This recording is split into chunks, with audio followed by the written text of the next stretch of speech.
Salut, c'est Jam Jam pour un test des pneus Truggy compétition sur le max.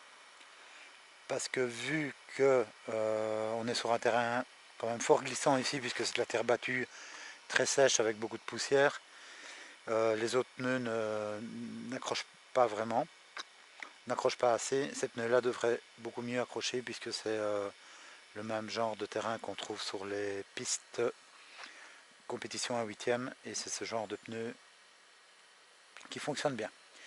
Alors ici on a un look un petit peu plus étroit puisqu'il n'y a pas de déport sur ces roues, donc juste avec les élargisseurs de 10 mm et des roues non déportées comme celle-ci, on se retrouve de nouveau avec un max un petit peu étroit. Voilà, donc ça c'est pour le look, mais c'est pas bien grave, c'est pas le but ici. Le but ici c'est l'essai de pneus à picot, voir si ça se comporte mieux, si on a plus de directivité, si ce pneu là tient mieux le pavé. Voilà.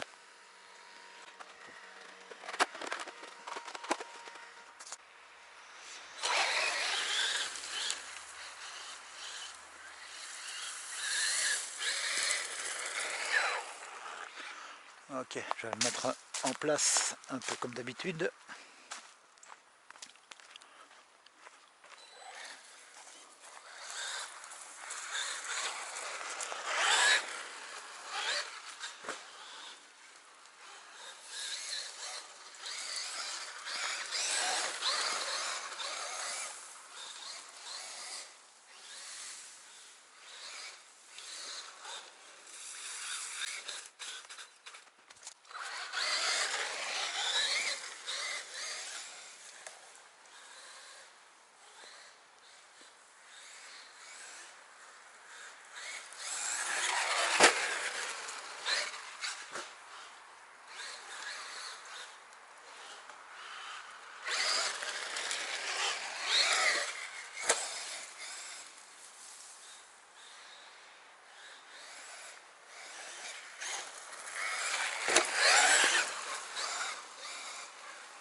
Donc comme attendu, cette pneu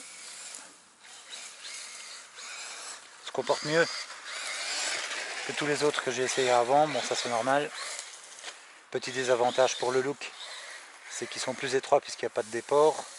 Donc c'est encore des pneus qui iraient peut-être bien au niveau look avec le kit wide.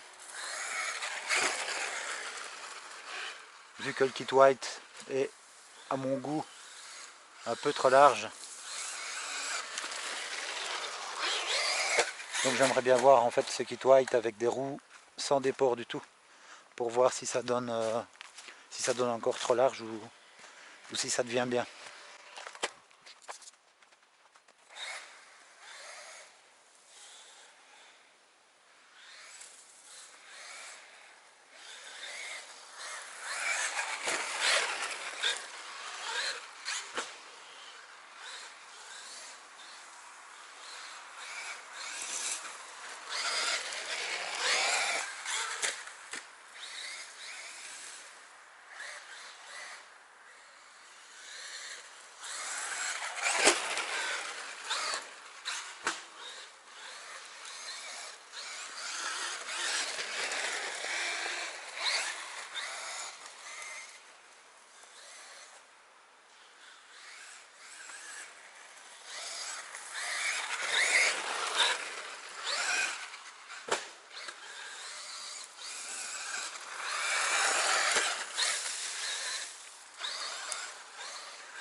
quelque chose là.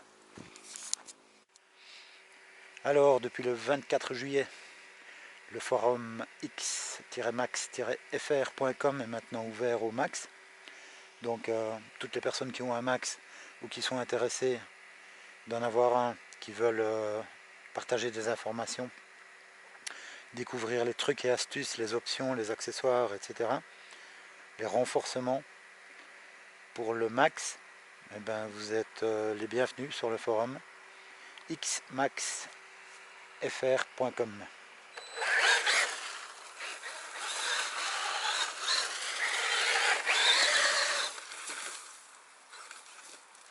Alors sur ce forum, Tranquillou nous a parlé d'une petite modification qui m'intéresserait de réaliser, de tester aussi.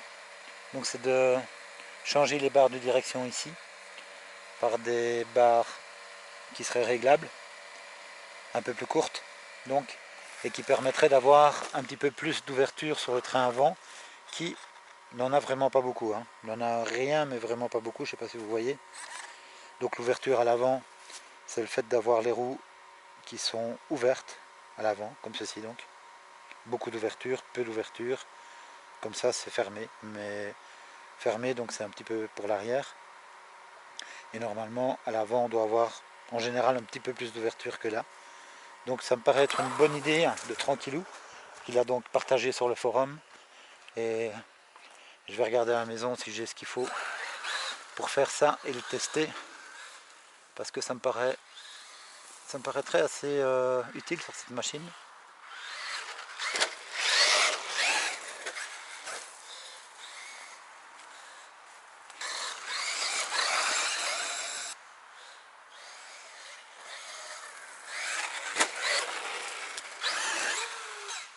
Qui a un petit peu de mal à tenir la ligne par rapport à son grand frère. Mais bon, son grand frère évidemment a d'autres qualités et d'autres mesures évidemment.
Hop là!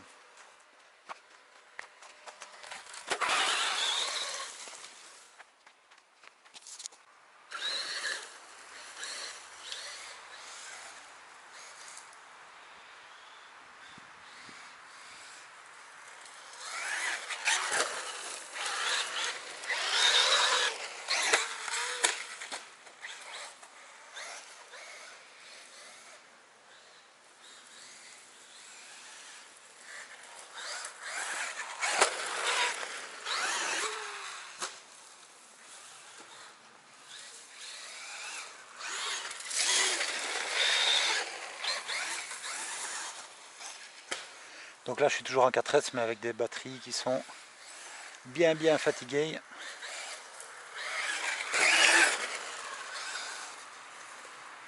Je me réjouis d'avoir un testeur aussi. Vous savez, il y a des petits testeurs de terrain rectangulaires comme ça. Il y a souvent ils sont bleus ou noirs. On branche le connecteur balance d'une lipo, et alors ça donne évidemment le pourcentage de chargement pour le tout et pour chaque élément indépendamment. Et ce genre de testeurs ont, suivant les versions, des fonctionnalités cachées, des fonctionnalités à moitié cachées, je vais dire, qui ne sont pas connues nécessairement de tous, de tout le monde. Et suivant donc les versions sur lesquelles on tombe, on a donc des fonctionnalités différentes.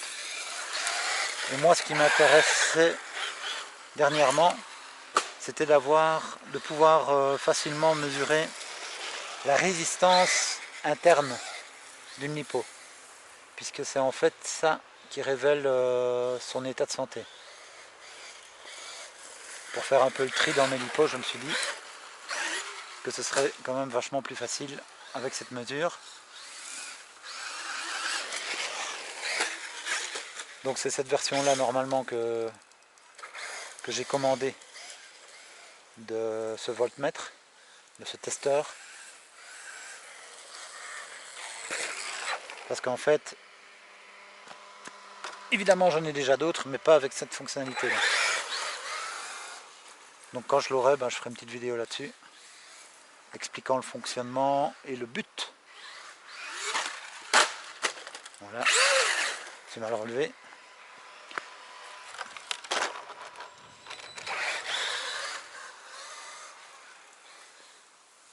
Parce qu'il ne faut pas oublier que quand on a une machine qui fonctionne mal, ça peut simplement venir de la lipo évidemment, qui est quand même la première source d'énergie, et souvent l'unique même.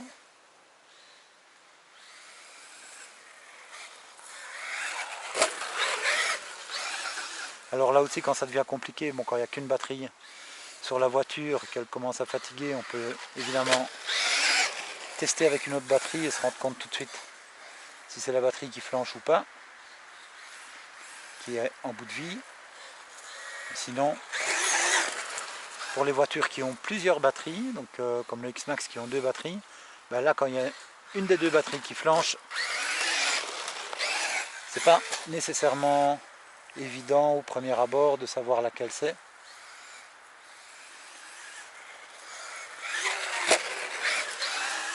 Et donc avoir cette fonctionnalité là permet sans équivoque de mettre le doigt sur la batterie, du moins l'élément qui pose problème, qui est fatigué en d'autres mots.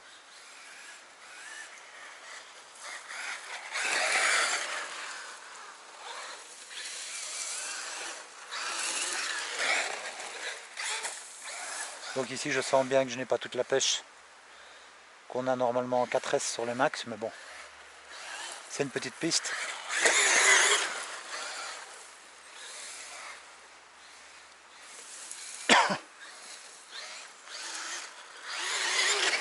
Et une 4S fatiguée là-dessus fait bien le taf. Surtout que je fais pas de figure, ni des sauts de malade.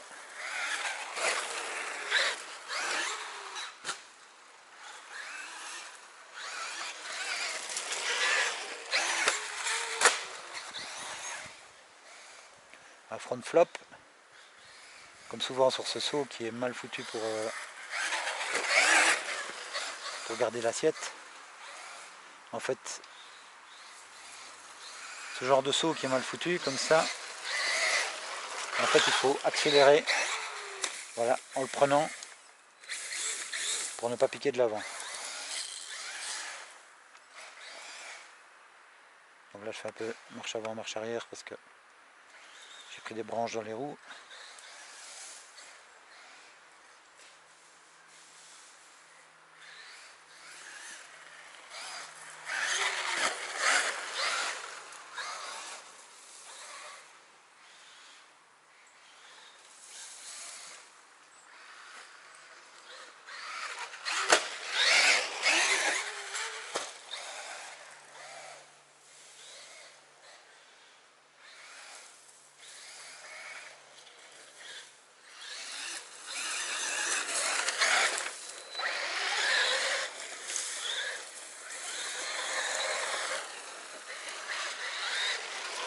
Et là, je suis en fin de batterie.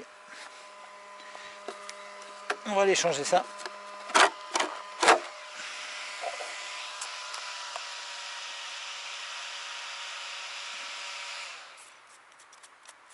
Salut les gars, c'était RC Jam Jam qui vous souhaite une super journée.